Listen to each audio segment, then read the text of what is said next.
Маша и Мечока. На зелената морава, край вековната дъбрава, къщичка с парденце бели, баба с дядо си живели.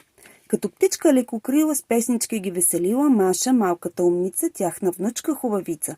Тръгнали веднъж децата да събират из гората гъби, ягоди, малинки и червени боровинки.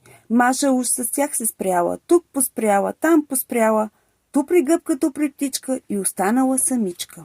Паднала нощта дълбока, ни пътека, ни посока. Маша сама сред мрака, скитала из пущинака.